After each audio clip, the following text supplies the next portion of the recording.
Hello and welcome to the Game Week 4 team selection and team preview video. So starting off, we have the team Martinez in goal facing Liverpool at home. In that very same fixture, we have Trent Alexander-Arnold and Robertson away at Villa Park alongside Reece James, who is at home to Crystal Palace. Into the midfield, we have new signing Harvey Barnes in for the injured Heung-min Son, who plays at home to West Ham, as well as the Man City trio Kevin De Bruyne, Mahrez and Phil Foden away at Leeds.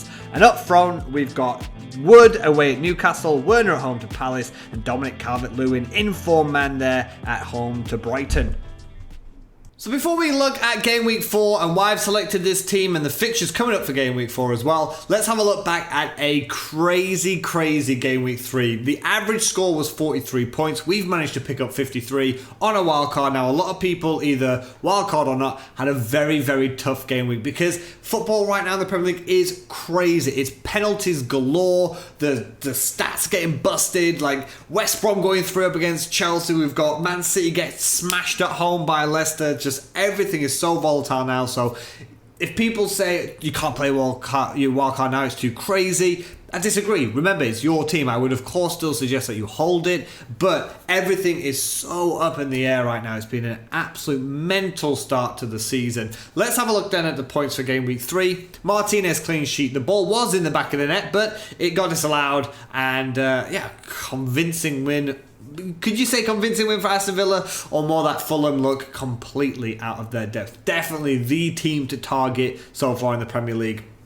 Reece James, that is a bonus point. They conceded far too many goals. He played the full 90, but everything ran for him. I'm still really happy to have him in my side. But if you look at the pass maps and how they go through the game and go through the play from the back to the front, it all goes through Reece James. So he's definitely still a good player in my opinion to have, along with my two Liverpool boys. So many people, why no Salah? Why no Mane? And I think I can have these guys cover Mo or Mane. And, well, they did more than that. You can see Trent Alexander-Arnold, 7 points, assist, bonus points. And we've got Robbo, goal, and bonus points as well.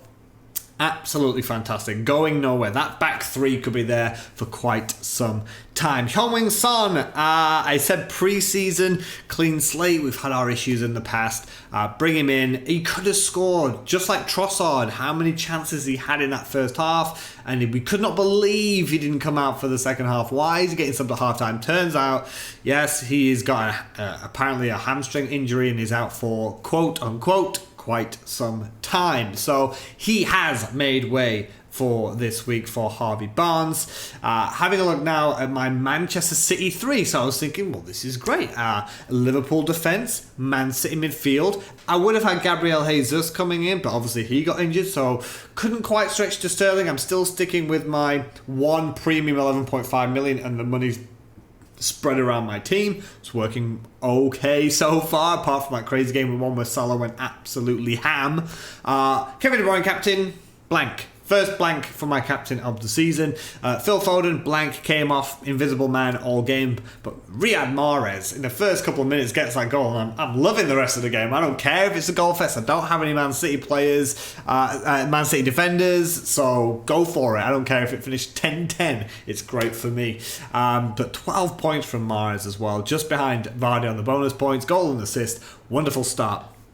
Dominic Calvert Lewin, I've had him since the start of the season, and he keeps on going. People now saying, well, Everton's getting quite difficult fixtures coming up now. Maybe now's the time not to get him in. Nah, I disagree. If you look at his heat map, I did mention it in the stream last week, his heat map has gone from being spread around everywhere to he sits inside the penalty area. Now, on my wildcard, you can see I did take out James Rodriguez. He's a wonderful player. He could get plenty of assists, but from my midfield, I want goals. So I took the risk to take him out, brought in Mahrez, and obviously that's worked out pretty well. But Dominic Calvert-Lewin, for now, he's not going anywhere. Timo Werner was going to go somewhere. He was going straight out of my team. We had our wildcards last week. We all waited for Timo Werner's price to go from 9.5 to 9.4 so we could buy him back on a wildcard. Never did it. And then the night of the West Brom game, Heung-min Son and Timo Werner goes down and Raul Jimenez goes up. That was going to be my transfer for the game week. I lost 0.2 and I thought, right, well, I'm just going to wait. And then Heung-min Son plays, gets injured. So there's another reason why you don't make those really early transfers, guys. I know a lot of people got burnt with the Podence Wolves transfer last week. It happens. Maybe take the value hit. But Timo Werner might have one more stay in the side. He is against Crystal Palace at home. He should score at some time. I would, of course, love Raul Jimenez. I miss him. I want him back in my team. But you can't have them all. And do I want to take a hit, a -4? I know that Jimenez has got Fulham at home, and that's wonderful. That's the fixture.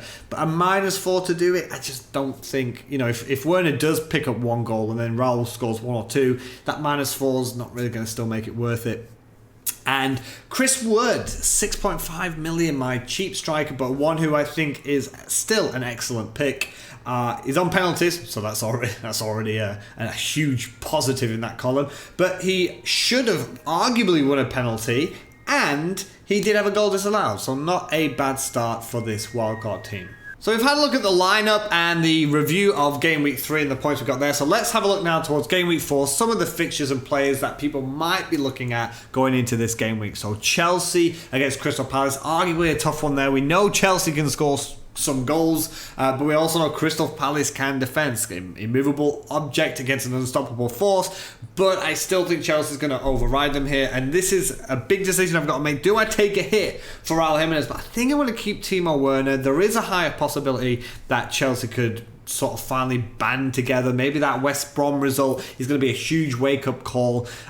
So I'm still going to be looking towards the Chelsea assets, but when you think about it, why did we go for Timo Werner when we had like a back-to-back Golden Boot winner in Jamie Vardy with good fixtures? When you say it out loud, you just feel ridiculous. But got to give Werner one more chance because I'm just not going to take a hit to take him out. I think that would be a poor decision and definitely one that I would be very annoyed at if Timo Werner does finally score. And I've taking him out for a hit. Everton-Brighton, some interesting. Obviously, we know the people we're looking at for Everton are like the likes of Luca Dean. You've got James Rodriguez. You've got Dominic Calvert-Lewin. I think they're the key players people are looking at Everton. If you're on a cheap way into the Everton side, maybe you want to go 5 million Pickford. Maybe you want to go 5 million Seamus Coleman, who's actually had a really good start to the season. But I think the key assets for you in that is going to be Dominic Calvert-Lewin, James Rodriguez, and Luca Dean. But Brighton have definitely turned a few heads. Some very good performances despite not necessarily picking up the results. I do believe there's going to be quite a lot of memes of people even now saying, oh, Fernandes has just scored a penalty, 90 minutes plus 5 days, because again, going back to what I said in the opening, it's been an absolutely crazy start to the season. But interesting players for Brighton. You've got more pay on penalties, and I think a lot of people have for a long time talked about Trossard. Injury issues last year, adapting to the Premier League last year, but this year he is looking like a good option at 6 million. But again, it's great that he's hit the bar, but I do want to see sort of an end product from that player before I bring him into my own side. But as a 4th or 5th midfielder, might not be a terrible option.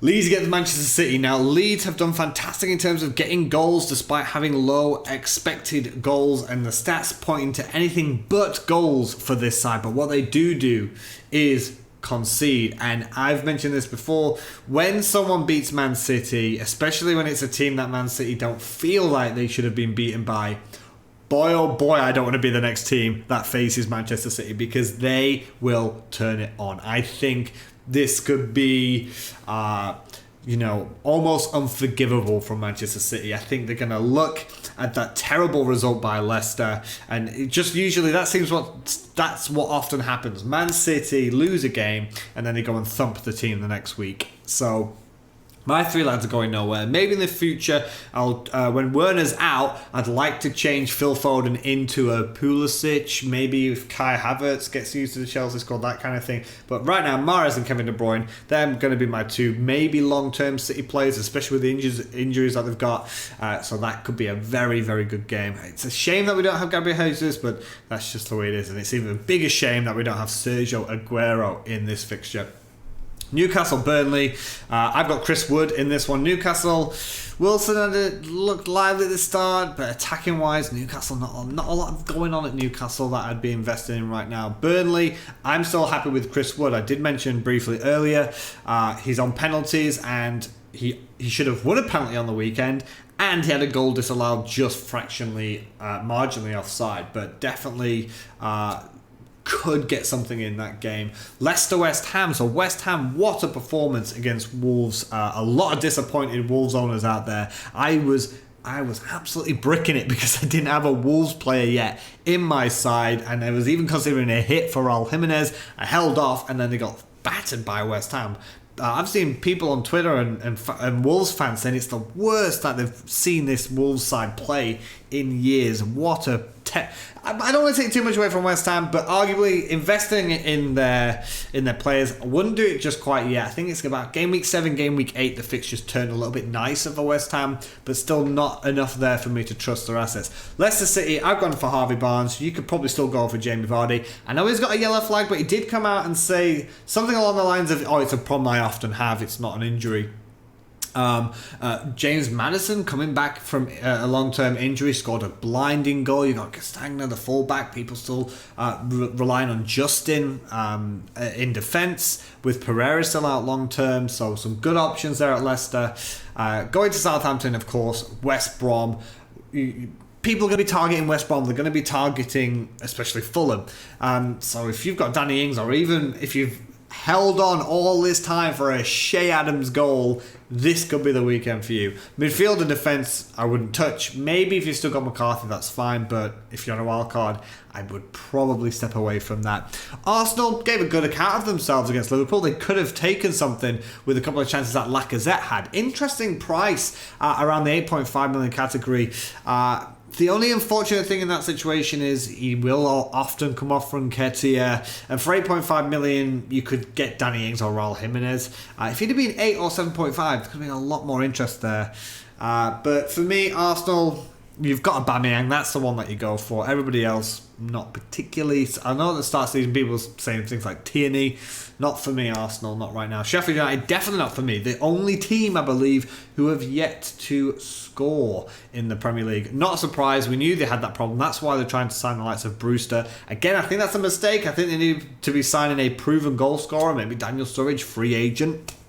But Sheffield United, avoid for me right now. Wolves, the fixtures look so good. And no, we can't put my finger on what happened against West Ham, but the fixtures for Wolverhampton Wanderers, I mean, they've got Fulham this week. If we just keep going and having a look at the Wolves fixtures, you can see they've got Leeds the week after, they've got Newcastle after that, they've got Palace after that, they've got Leicester after that, and then they have Southampton. So just a big nice run of fixtures for a very good side, usually good, who just had an anomaly against West Ham, I guess you'd call it. So players to look at from Wolves, you basically got the defence, like Cody, if you want a guy who just plays every minute, but Saiss is the one people targeting. Semedo, 5.5, could be the new Doherty. We'll have to wait a little bit longer for that, but still, the fixtures are there, and if he's playing, which he walks straight into the side, could be a great option. Of course, Podence, if he's not injured, people are still looking there. Maybe Neto, same price, 5.5 million, not injured. Adama Traore, pushed back up to the right wing now, 6.5 million. But for me, it's got to be the main man. It's got to be Raul Jimenez, the one that you're targeting there. Fulham, wouldn't touch him with a barge pole. Manchester United, Spurs, both teams just, in terms of FPL, just so inconsistent. You've got to hold these players for 5, 10, 15 game weeks before you start to see anything, because unless you've hit the jackpot and you get on when they bang and off when they don't. So United yet to really kickstart their season. A very fortunate win against Brighton, in my opinion. Brighton, it didn't just deserve to take a point.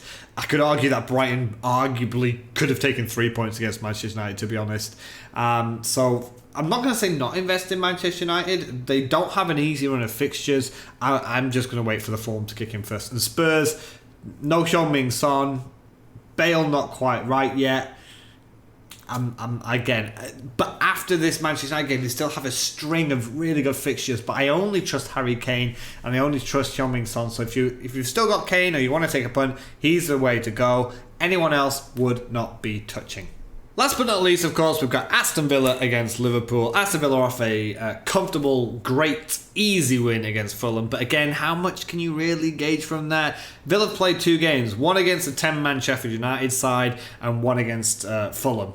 So we'll really get a good idea of how much or how improved that Villa defence has been when they face the might of Liverpool. So in terms of players, people might still take a punt on Grealish. Personally, again, Villa, not for me. Goalkeeper's fine because I think he's a class goalkeeper, gets save points, and he might get the old clean sheet. But apart from that, not a team I'm really going to be heavily invested in. And of course, Liverpool, I don't need to tell you guys who's good for Liverpool, right? Everyone, almost everyone is a pretty good option. You've got Trent, you've got Robo, you've got Van Dijk, you've got Mane, you've got Salah. Maybe you want to just have a punt on Jota if he gets a few minutes, but no, really, we all know who are the key players for Liverpool. So stick with them, I'd guess. I have no plans at the moment to bring in Mo Salah or Sadio Mane. I'm sticking with my Liverpool defence and my Man City midfield / attack. So that's it for the Game Week 4 team selection and Game Week 4 preview. I hope you enjoyed it. If you did, maybe leave a like just below or click subscribe and click subscribe just over there. If you do want to check out last Friday's live stream, it is just above. I do live stream on YouTube every Friday starting between 12 and 12:30 p.m. UK time. So I hope to see you on Friday. And as always, have a good one.